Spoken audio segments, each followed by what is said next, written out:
How's it going, everyone? Jesus here, aka Tyrant Dominus, and I'm here to tell you a little bit about Anchor. Anchor is the one-stop shop for recording, hosting, and distributing your podcast. And best of all, it's 100% free and ridiculously easy to use. And now Anchor can match you with great sponsors who want to advertise on your podcast. That means you can get paid to podcast right away. In fact, that's what I'm doing right now by reading this ad. Honestly, Anchor is a very enjoyable platform to be on, listen on, and just a joy to be a part of this community. Anchor, come check us out.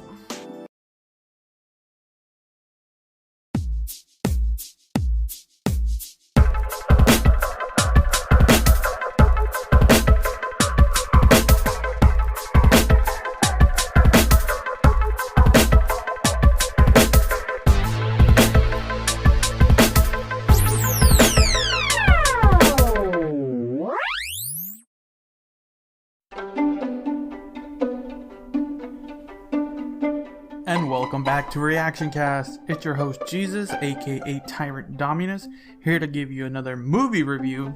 This time around, we're going to be talking about the third My Hero Academia movie, World Heroes Mission. So, this is the third film from this franchise, and there's been a lot of talks about if it's canon or not. At the moment, I don't really care too much about that.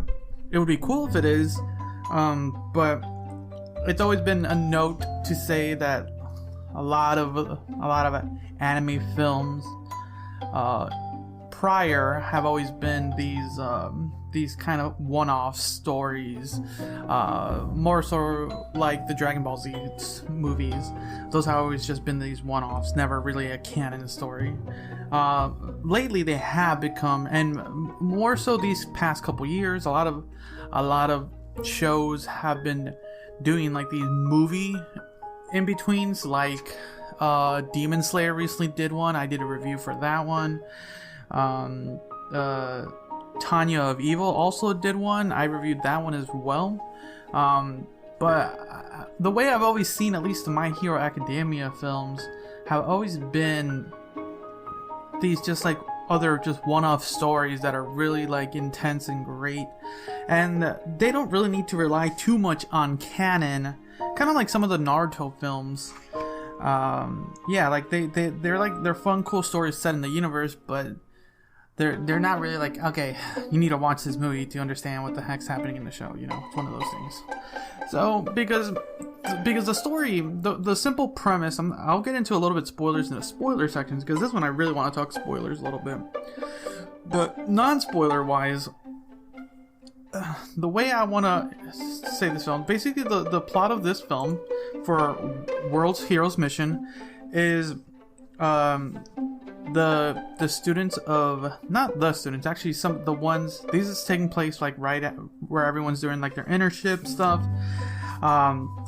There's this World Heroes organization at the moment trying to stop this like terrorist group known as Human Rise. It's a group that believe in the singularity theory, where just because people have these quirks, eventually after basically everyone mixing and matching, people will just go wild with their abilities and just go crazy.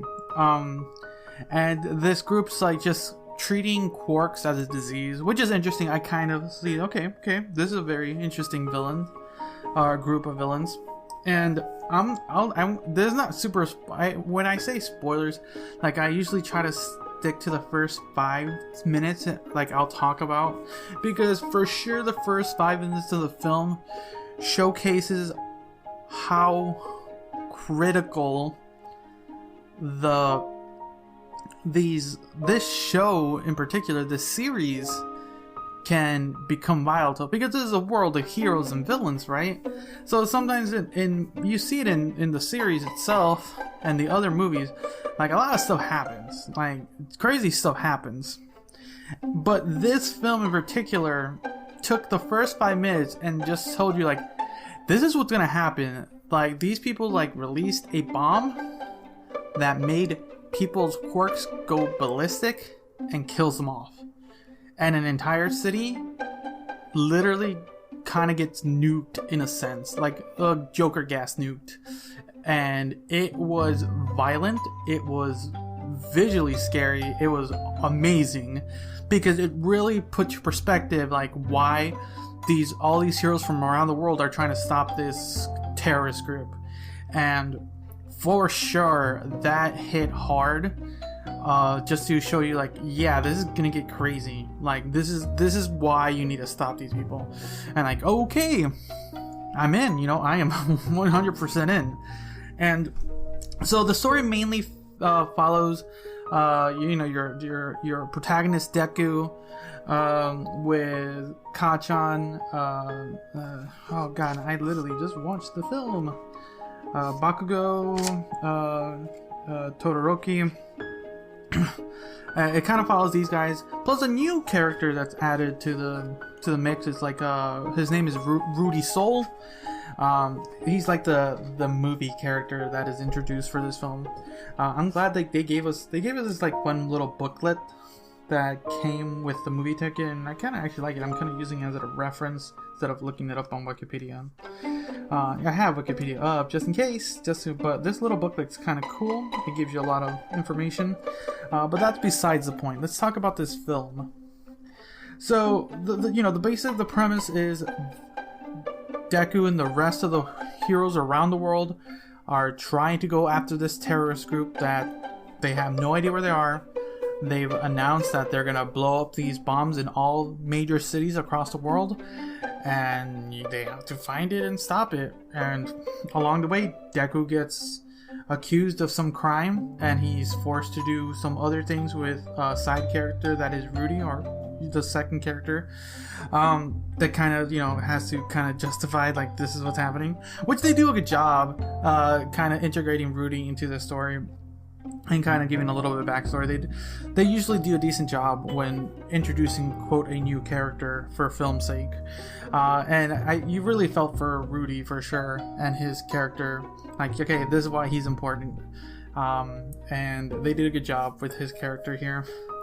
But the plot of this story, for the most part, flowed really well. There was a few times I felt like, why are certain like groups doing certain things, but it's explained within the right amount of time and right reason. Like, okay, wow, that's crazy, that makes sense. Plot wise, the entire plot from beginning to end, like, the premise is good, intense, simple, easy, nothing too convoluted, and it's like great plot. Like, the audio quality, fantastic. For sure, this is a film that needs to be seen on the big screen for sure. I am so glad I did, because Act 3, like, all the battle scenes in this film are for sure some of the top quality scenes. Usually, like, I kind of gave gripe to the second My Hero Academia scene for their final act, because it kind of had this weird, like, the audio they chose for that was kind of like somber and soft to kind of this like epic like soundtrack towards the final act, and it works a lot better in World's Heroes Mission. There is like a small song transition in the middle, which worked really well. It's your classic montage. It works. It didn't drive away from the story. Like, really well placed, and it kind of expanded this tale a little bit longer, and it didn't hurt the film at all. What's good about the film as well is, like, you are following, you know, your main characters of Deku, Bakugo, and Todoroki, and some of the other heroes, but you also get to see some other heroes from around the world, from Egypt, France, the United States, all these like fun heroes, and you get little snippets, not too much, but it just gives you that taste of, like, ooh, I wonder what they do. Look, if you were lucky enough to go see it in films or you have a chance and they give you the booklet, it's really good information.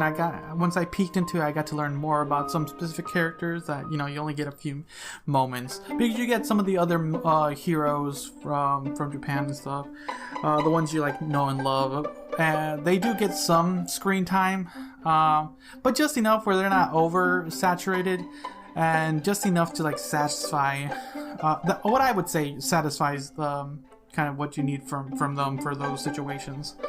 But for sure, this film worked really well for what it did. It's just showcasing a major terrorist group literally out to murder millions, and you know what? It's a fantastic reasonably well story. Great finale. You wonder how it's gonna do. Great battle scenes. The one negative will be some battle scenes are over blown sometimes, where it's just you don't know what's happening on screen, and sometimes that can be fine, but there's one or two battle scenes that are you just can't tell what's happening. I'm yeah, whatever, it'll be passing by soon. That's kind of really one of my few negatives, but besides that, the rest is great. And just kind of the weight that this film had, just because there's been talk if this is canon or not, but it doesn't matter to me, because this is a really just good story to tell. In this world, things like this happen because people have the ability to do it. You just never know what's possible. And they kind of reintroduce, because it's been said in the main series about the singularity theory and all that stuff, but having a movie built around a group that seems like this group has been around for some time, because it's some weird religious cult thing, to build up this group to be something to the point where the public was yeah. There's a lot of things I want to say that's going to be in the spoiler section, so I'm going to leave it here. So I'm going to give this film a solid 9 out of 10. Amazing film. Highly recommend you, if you enjoy My Hero Academia, you haven't been caught up with, I would say at least up to season 4. If you're somewhere just about to start season 5, this is a good start. This film, that gives you just enough. If you haven't seen any of the films, it doesn't really matter. You just go in there for some great action-packed stuff. And for the most part, yeah, if you just want some fun action, anime battle fights and a reasonably interesting story, it works well. Sometimes you don't really have to understand anything. This is a film. Yeah, you don't have to explain too much. They kind of do a reasonable explanation, quirks or abilities and stuff. Yeah, you don't have to be a My Hero Academia. It helps. I won't deny that it helps a lot, but you don't have to be to kind of explain certain things. But yeah, it's such a great film, such an amazing film. I highly recommend you watch it.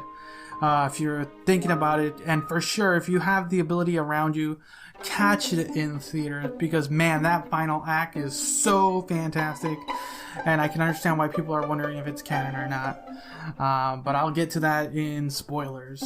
But yeah, so I'll kind of sign out here. For anyone who's gonna listen to spoilers, just wait a few minutes.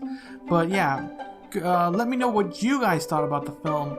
Like I said, you can always follow me on Instagram and Twitter at Tyrant Dominus, or also on TikTok at Tyrant Dominus. If you're watching this on YouTube, leave a comment down below. But yeah, so if you're gonna stay, just stay a few seconds, and the next scene will transition. But if you're gonna stop and wait and go catch the movie and come back, that's cool too. But for those who are doing that, thanks again for listening. Until next time, see ya.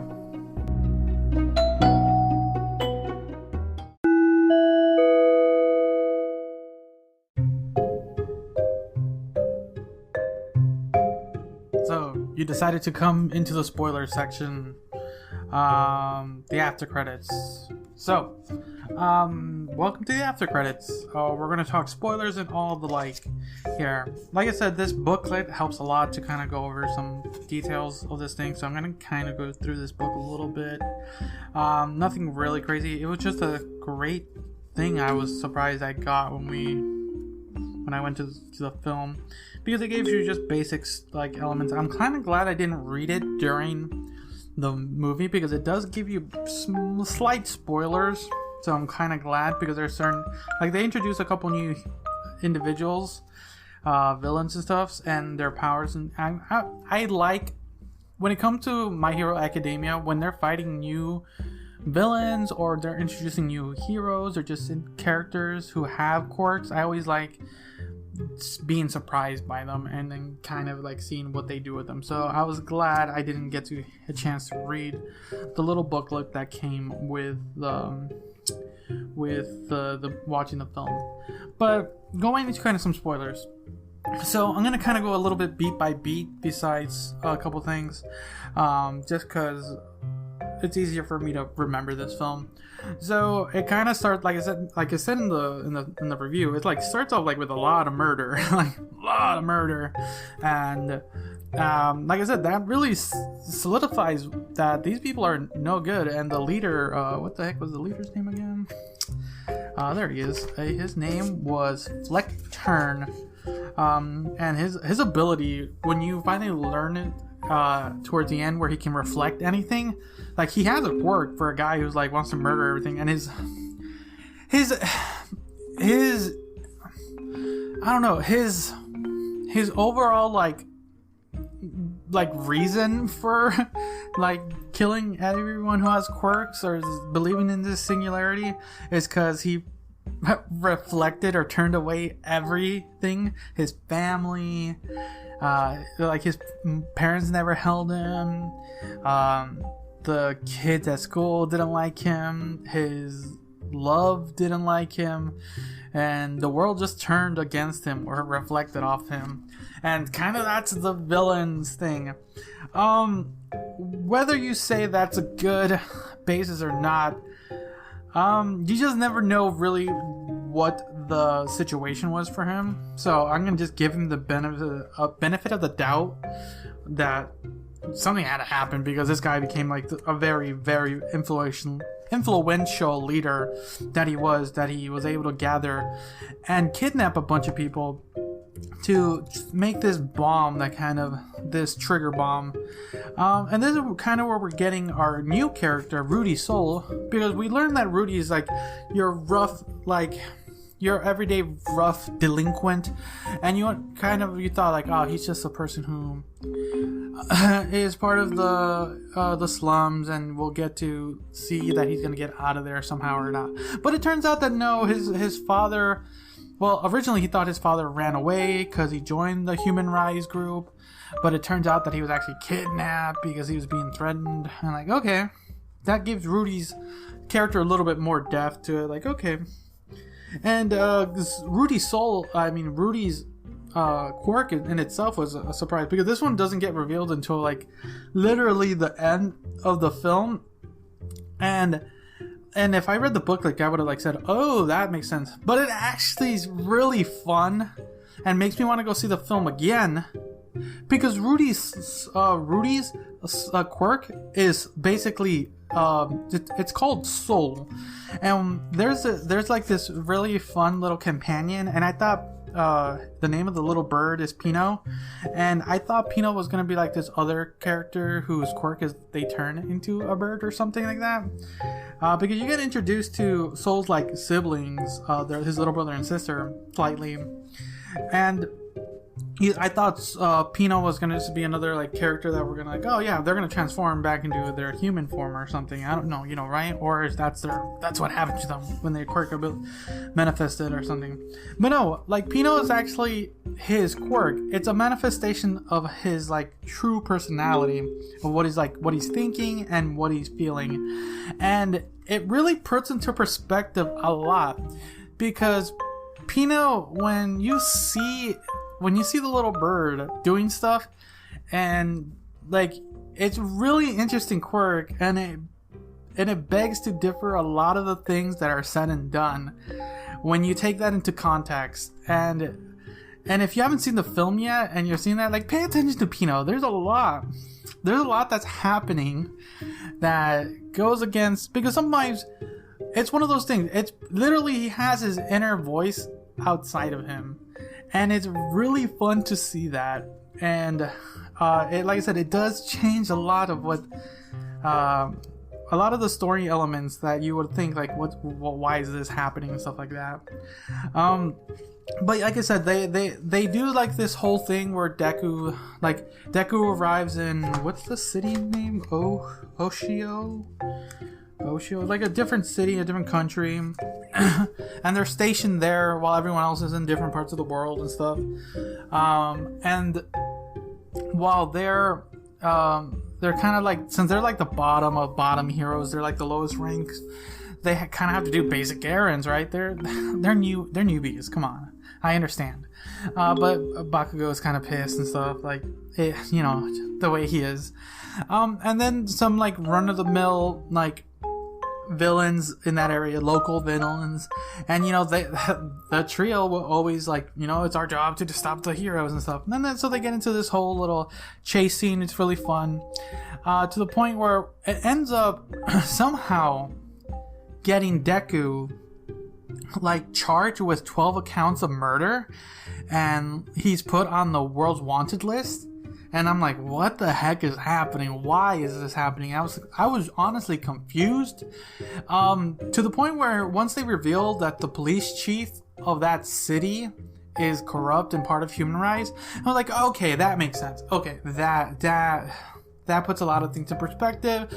And one of the few notes I would have taken like a second thought of has a reasonable like reason to why it happened within a good amount of time, where it's not like revealed later, like, oh that I wish you would have told us a little earlier. But no, it's a well balanced thing right there.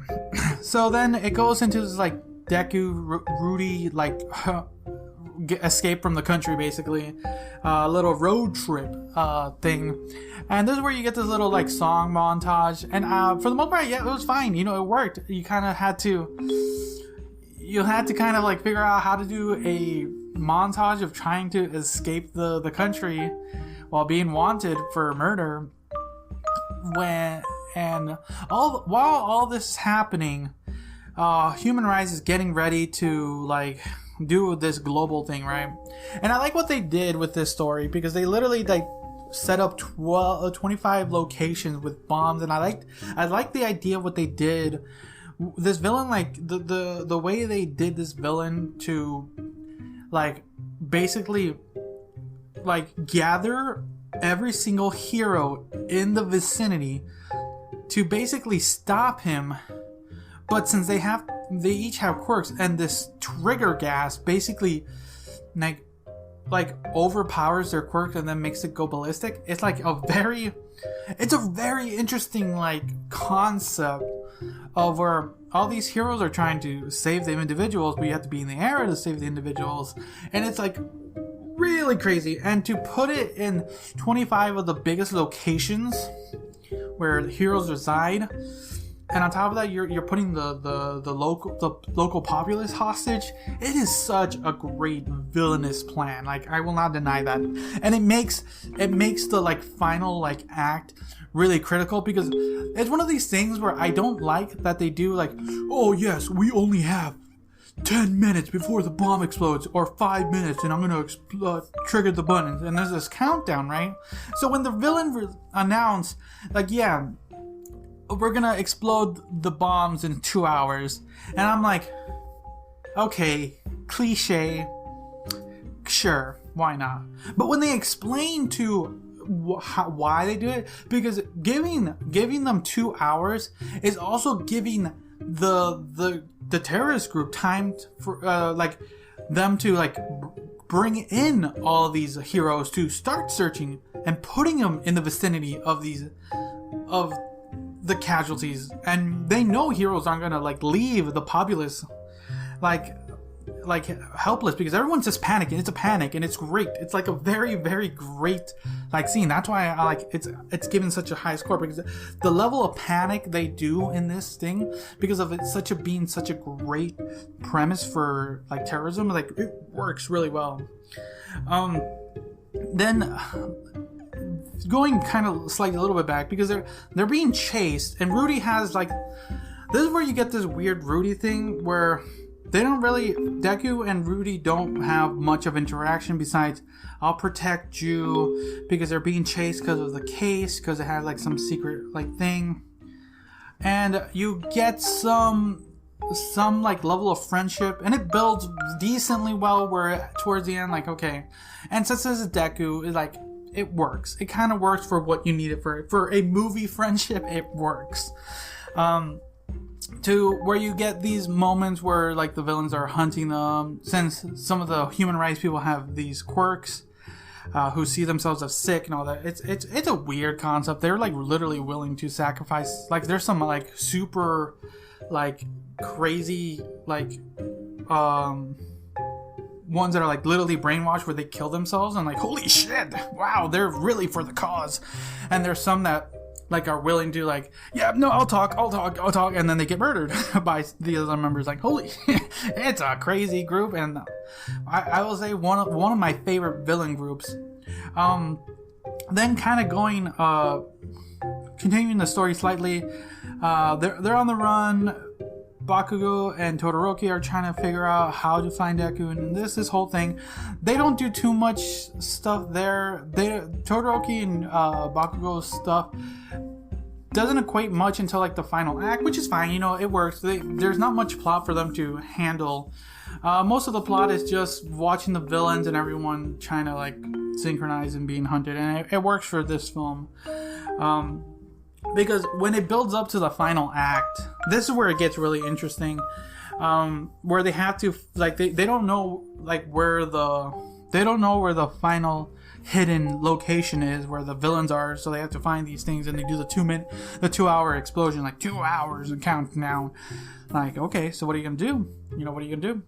That's where Deku, Bakugo, and Todoroki and Rudy kind of go to the hidden hideout to stop it and do your classic last stand, go all out stuff. And it's a fun scene and crazy. The villains they chose to do this entire thing. This is where one of my negatives go. When it comes to Bakugo stuff, I understand there's like explosions and stuff, and there's like smoke everywhere. But there's a few scenes for sure that are having those like smoke cover the entire screen. It just, for longer than it needed to be, or when you're doing like the weird swoosh, where you just see like the blur version. They did that a lot, to the point where it's just more blur than action fighting scenes.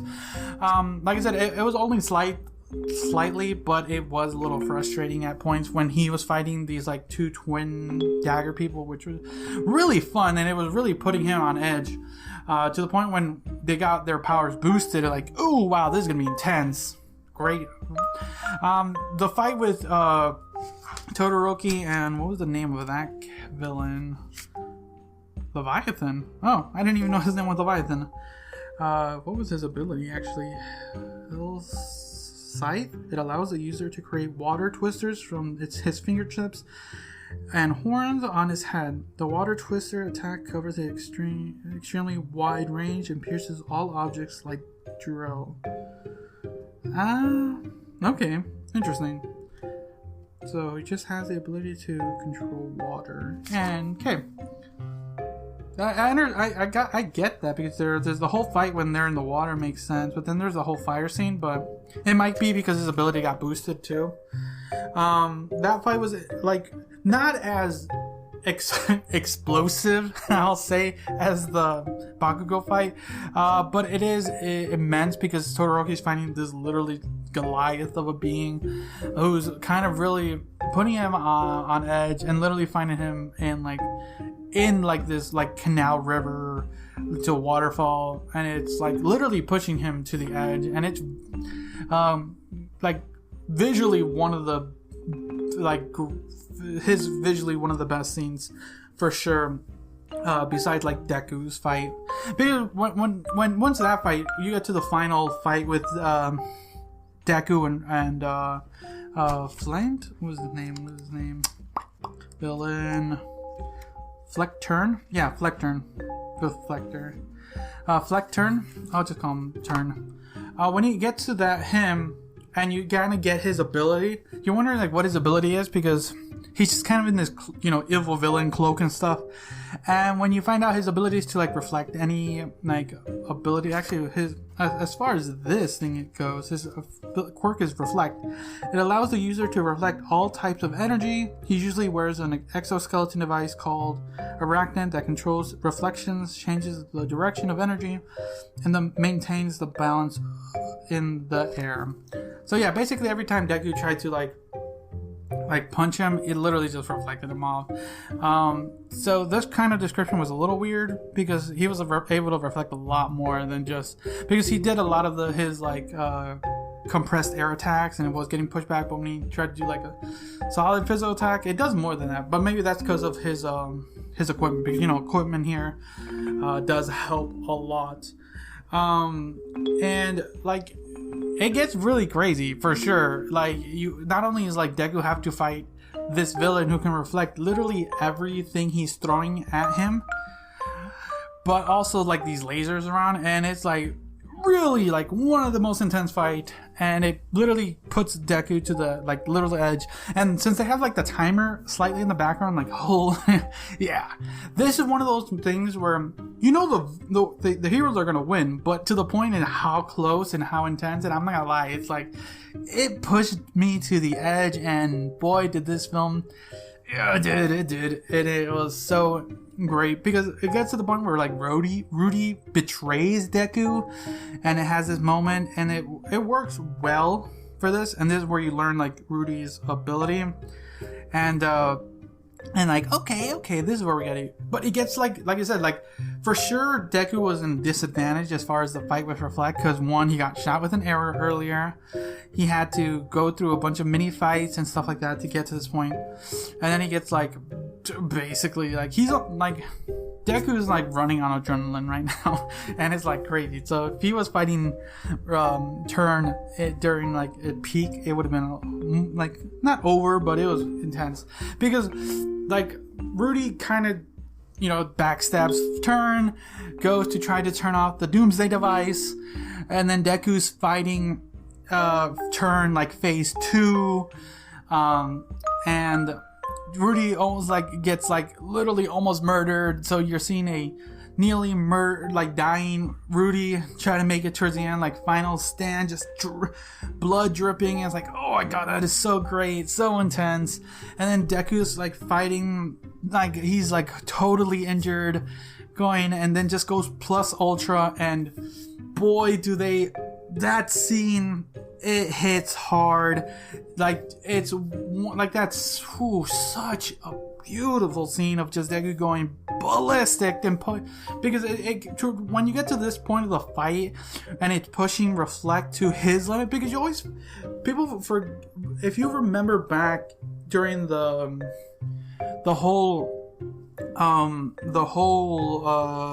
what was it, the Academy, what was it, the whole Academy arc, where the sports festival, and they explain how quirks are just like muscles. Like if you strain them and push them to the limit, you're not able to continue doing it. They're like, the body still has a limit, and to this point, Turn never had to push his ability to the limit, and Deku pushed him to the limit and beyond, and boy was this such a beautiful fight. Oh my god. And yeah, it was good. And it closes off. So, they defeat Turn, rest him and everything. The world is saved with just a few seconds to go. Oh, such a relief. It's a great, touching ending. Everything just like that. For sure, some of the most intense stuff.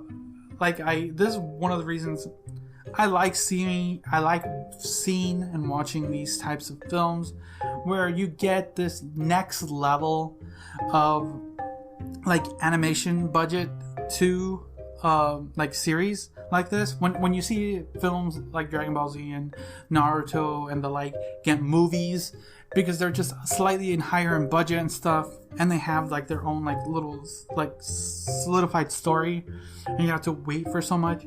So it can hurt sometimes if the story's not fleshed out correctly or the pacing's off. But when it's done right, like this in World End Mission or World Hero missions, it's fantastic. It does. Whew. But yeah, those are kind of some of those points. There's just some great stuff. Yeah, kind of really just gushing more about it. Wow, this turned out to be a lot longer. Like I said, let me know what you guys thought about it if you made it this far. So yeah, if you made it this far, thanks again for listening for the after credits. So until next time, see ya.